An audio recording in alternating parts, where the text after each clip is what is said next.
Hello, beautiful people. It's Shaniqua from What Shaniqua's Into, and you are about to get a collective tarot reading so we can see what energy, what challenges, what advice Spirit has for those of us in the collective this week. After I do this reading, I am going to be doing 4 more separate readings for each of the zodiac elemental groups. So there will be separate readings for fire signs, air signs, water signs, and earth signs. Today, this week, we are using the Modern Witch Tarot as our tarot deck. And for the elemental zodiac readings, I'm also using 2 oracle card decks. One of them being the Threads of Fate Oracle in the Shadow Edition. I love working with these cards. And we are also pulling an oracle card from the Work Your Light Oracle by Rebecca Campbell. I feel like that's very washed out, but that's what that looks like. So I've already shuffled and cut and pulled cards for each of these groups, the collective reading for everyone and for all 4 of the zodiac groups. So I'm gonna go ahead and start flipping over and see what we got. The spread that I'm using for the collective this week is my normal week ahead spread, with the positions being the overall energy of the week, the challenge or opportunity that being under that energy will bring, some overall advice for rising to that opportunity or overcoming that challenge, something that we need to know as a collective, a previously learned lesson or experience that we need to remember and draw wisdom from this week, and finally something for us to consider, something for us to think about and just kind of mull over given the information that we received from the previous 5 cards. And then I've also pulled the top and bottom card from the deck to give us some context and the deeper lesson being offered this week. So let's flip over and see what we got. The energy of this week is found in the 2 of Wands. So some decisions and stepping into your power is really thematic this week. The challenge is in Temperance. So there's probably a desire to be careful and kind of have all your ducks in a row in the beginning, and maybe even some hesitation to start experimenting and bringing different things into your awareness. So that's interesting. Our advice card is the 4 of Swords. We're asked to know some aspect of the 4 of Wands. So nothing but fire and air so far. Then we are asked to remember, a lesson from the 3 of Wands. So we've got the 2, 3, and 4 of Wands present here. Very interesting. And then we are asked to consider an element from the 2 of Pentacles. And our context is the Magician, one of my favorite tarot cards in general, but definitely from this deck. And the deeper lesson being offered, the deeper lesson that we are learning this week working with all of this energy is found in the Page of Swords. So overall, just looking at all of the cards that we have and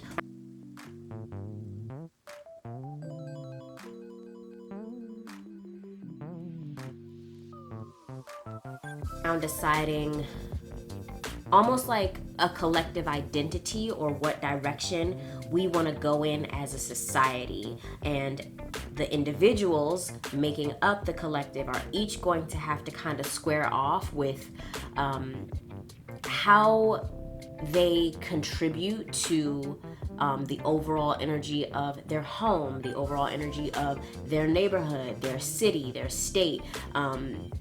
Any group that you find yourself a part of, there's really a message I'm getting that this week you have to decide where your power lies within that group, insofar as how nurturing or helpful or healthy the overall energy is, not just in the present, but moving into the future. I say that because the overall energy or theme of the week is found in the Two of Wands. And this is a card of choice and power. Are you going to stay in the status quo and with the devil that you know? Or are you going to expand and move out of your comfort zone and into something that maybe you're unfamiliar with, but that is aligned for you?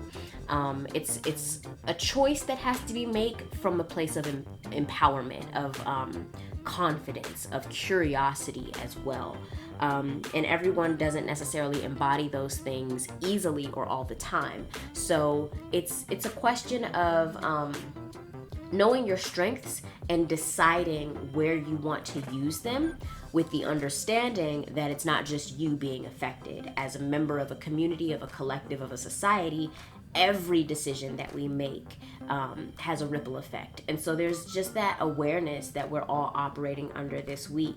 And the challenge here found in Temperance is really, I think, one of like wanting to be careful and making sure that we're not changing too much at once, that we're not jumping into the deep end without having our floaties fully inflated. You know what I mean?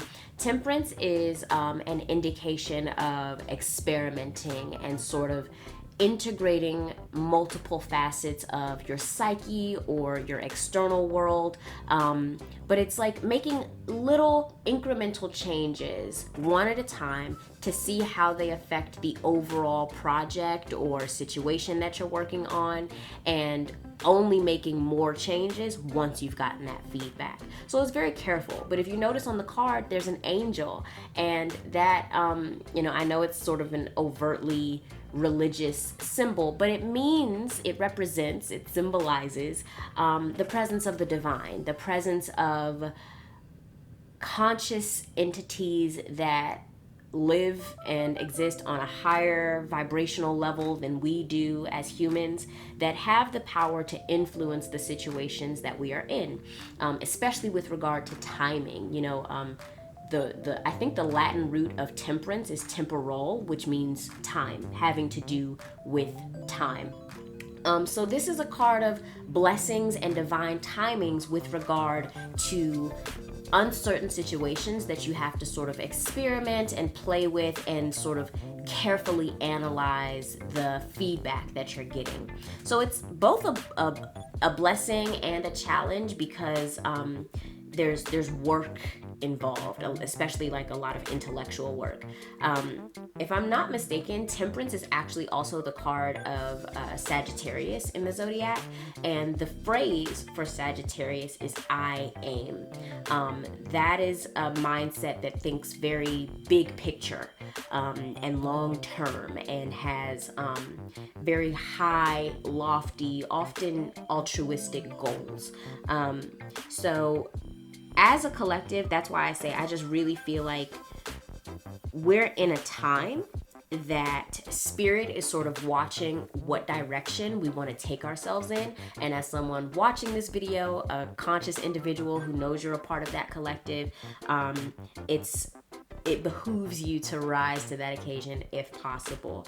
But the advice that we have is actually found in that of the Four of Swords. And this is normally a card of rest and recuperation after some sort of difficulty, right? So as you're thinking about these themes, especially as it relates to the Two of Wands, the decisions that you're making about where you want to take your life, what type of community member you want to be, right?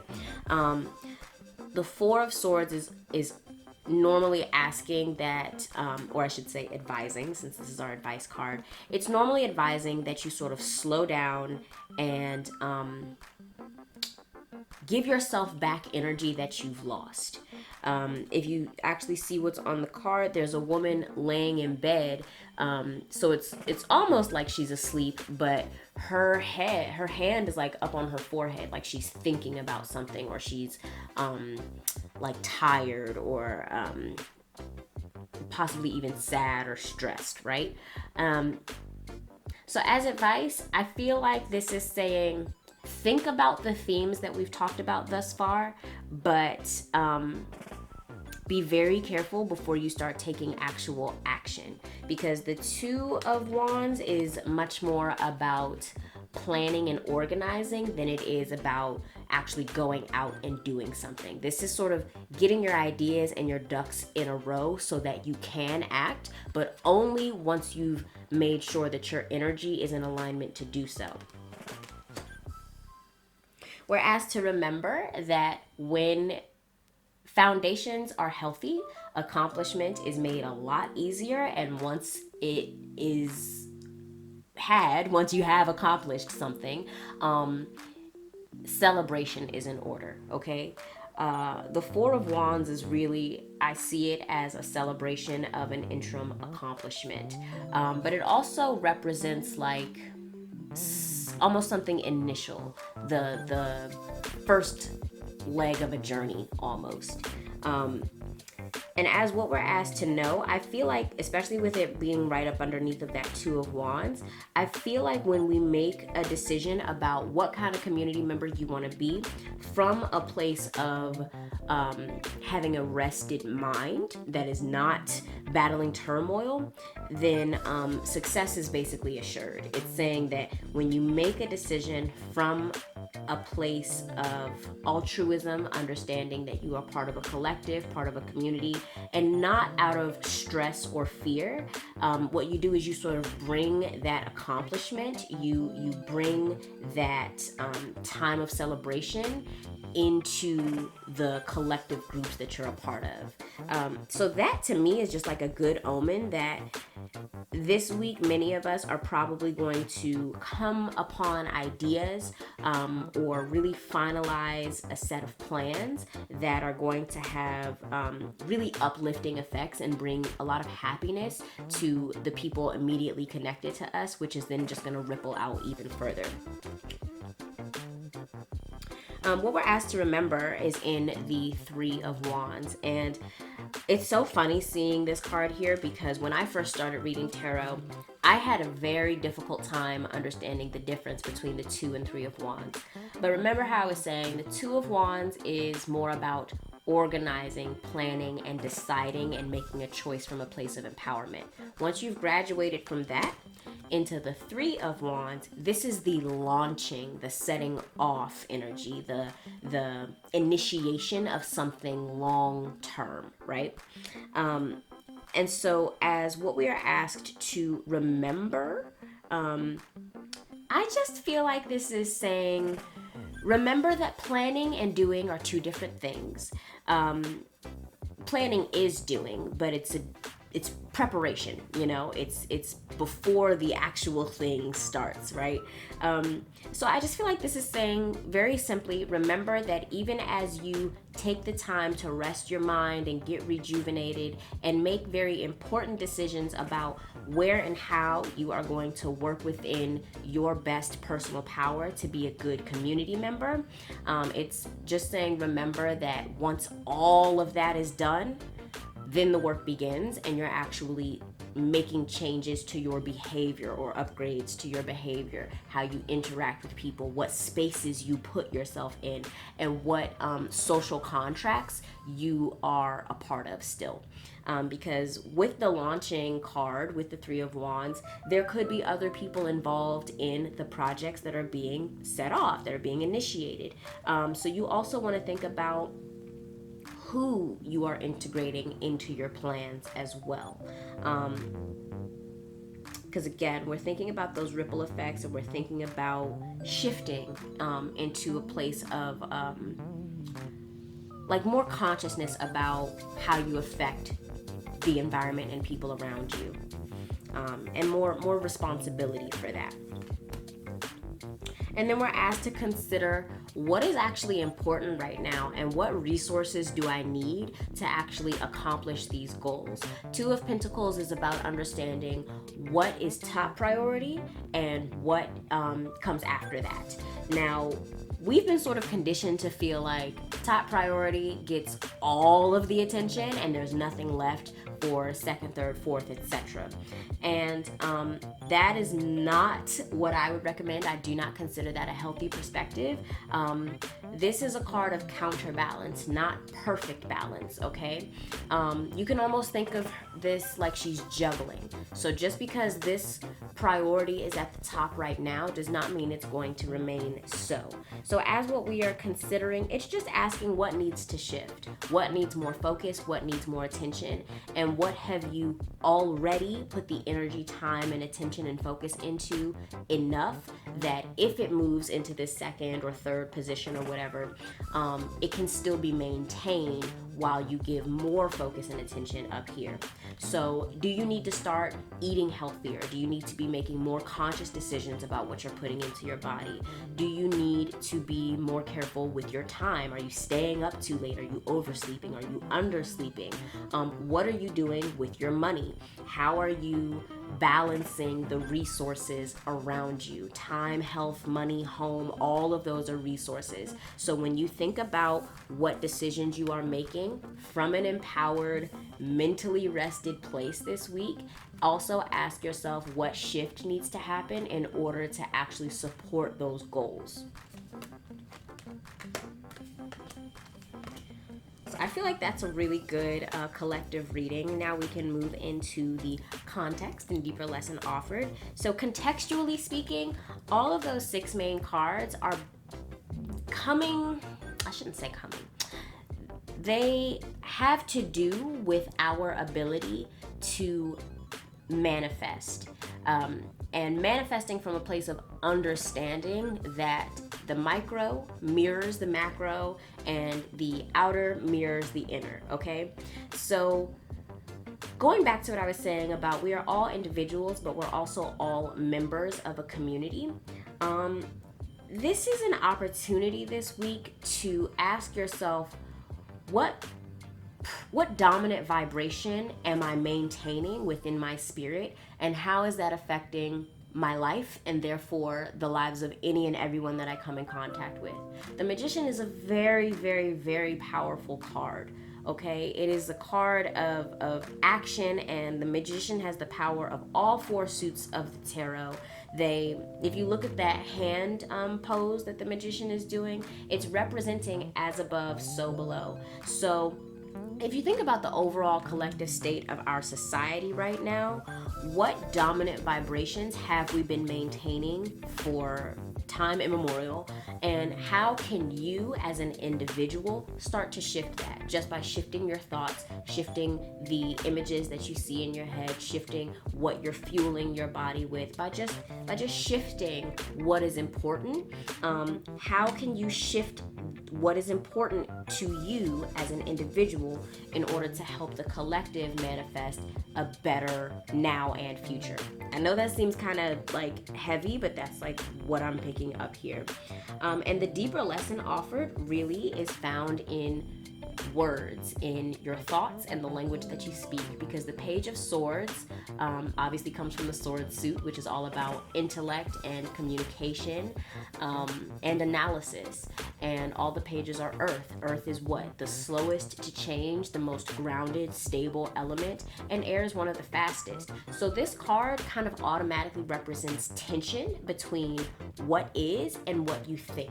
Okay, and so as the deeper lesson offered with all of these cards preceding, this week is teaching us how to use the power of air, the power of mind and intellect and communication in order to change what we experience, both on an individual and a collective level. So think about how you talk to people. Think about how you let people talk to you. I'm reminded of that phrase, it's not what they call you, it's what you answer to. So how do people refer to you? How do people speak to you? Is it in a place that leaves you feeling, or in a way that leaves you feeling empowered? Or does it leave you mentally drained, like you need to heal yourself? Okay? And when you think about all of that, remember that the doing, the launching, the action comes after the planning. So really take this week to think about the life that you want to live and the life that you want your loved ones to live, okay? So that is what I have for the collective this week. I sincerely hope that this message was helpful. If you'd like something a little bit more specific to yourself, check out the group for your signs, air signs being Aries, Leo, Sagittarius, air signs being Gemini, Libra, Aquarius, water signs being Pisces, Cancer, Scorpio, and earth signs, of course, being Taurus, Virgo, and Capricorn. If you'd like a personal reading, you can go to my website, writingwithtarot.com, and share this video anywhere you think it would be helpful, and I will see you guys in the next one. Have a great week.